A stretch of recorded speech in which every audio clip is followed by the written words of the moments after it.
नमस्कार पशुपालक भाइयों, मैं डॉक्टर सतीश कोगनोड़े। आज मैं हूँ महाराष्ट्र के मेसर्स बीजी चित्रे डेयरी फार्म में। दुधारू पशु का कैसे चयन करना है, इसके बारे में मैं आपसे जानकारी साझा करना चाहता हूँ।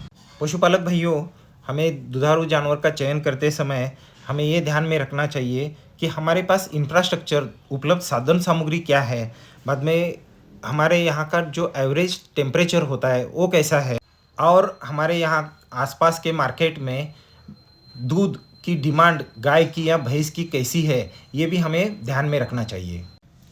दुधारू पशुओं का चयन करते समय उसका 4 कैटेगरीज में उसका मूल्यांकन किया जाता है। तो पहली है उसकी दूध देने की कैपेसिटी, उसको 25 मार्क्स होते हैं। आगले और पिछले पैर जो है उसको 20 मार्क्स होते हैं। अडर उसको सबसे ज़्यादा 40 मार्क्स होते हैं, और बॉडी फ्रेम उसको 15 मार्क्स होते हैं। और वो हेल्दी होना चाहिए, बीमारी से मुक्त होना चाहिए। उसका बॉडी कंडीशन स्कोर जो होता है वो 4 स्केल में होता है। तो उसका जो बॉडी कंडीशन आइडियल जो है वो 3 से 4 के बीच में का होना चाहिए। आइडियल पशु है उसका जो बॉडी स्ट्रक्चर है वो ब्रीड कैरेक्टरिस्टिक्स के अनुसार उसको होना चाहिए।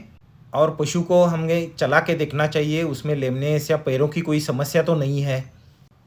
और उसका सर जो है वो फेमिनाइन होना चाहिए। उसका जो नेक है, नेक लॉन्ग और पतला होना चाहिए। और उसके शोल्डर के ऊपरी जो हिस्सा है वो पॉइंटेड और थिन होना चाहिए। हम अगर पशु को सामने से देखते हैं तो ऊपरी हिस्सा ट्रायंगुलर शेप में दिखना चाहिए। और उसका जो रिब केज है, रिब केज फ्लैट होना चाहिए।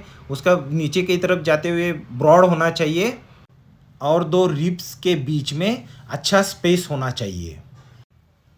आगे के 2 पैरों के बीच में वाइड चेस्ट फ्लोर होना चाहिए, और पीछे के 2 पैरों के बीच में वाइड स्पेस होनी चाहिए। और उसका जो रम्प एंगल है वो इंक्लाइन नहीं होना चाहिए, वो स्ट्रेट होना चाहिए। पीछे अडर अटैचमेंट हाई होना चाहिए, और आगे देखें तो आगे का भी 4 अडर अटैचमेंट अच्छी तरह से आगे तक होना चाहिए। अडर एक लेवल पे होनी चाहिए, और उसके जो टीट्स है, टीट्स ज़्यादा लंबे और ज़्यादा छोटे नहीं होने चाहिए, एक शेप में होने चाहिए। और उसका सबसे महत्वपूर्ण है कि वो अडर हॉक जॉइंट के नीचे आना नहीं चाहिए, पेंडुलस होना नहीं चाहिए। और उसका जो बैक बोन है वो स्ट्रेट होना चाहिए, एक लाइन में होना चाहिए। और आगे से जब हम पैर आगे के पैरों के अगर हम देखेंगे तो एक लाइन में होनी चाहिए। पीछे की तरफ से पीछे के पैर देखेंगे तो वो भी एक लाइन में होनी चाहिए।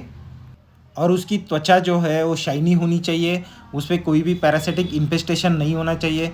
जहाँ से हम पशु को चयन कर रहे हैं, ज़्यादातर हमें ये देखना चाहिए कि वहाँ पे उस पशुओं का रिकॉर्ड रखा हुआ है, उसकी हिस्ट्री हमें मालूम होनी चाहिए। वहाँ पे ब्रुसेल्ला, टीबी जैसे डिसीज जो होते हैं उनका रेगुलर चेकिंग हुआ होना चाहिए। उसको मास्टाइटिस जैसी बीमारी जो होती है, दूध कम हो जाता है, ऐसी बीमारी नहीं होनी चाहिए। जहाँ पे ऐसे सब रिकॉर्ड रखे हुए वहाँ के पशु का हमें चयन करना चाहिए। नमस्ते।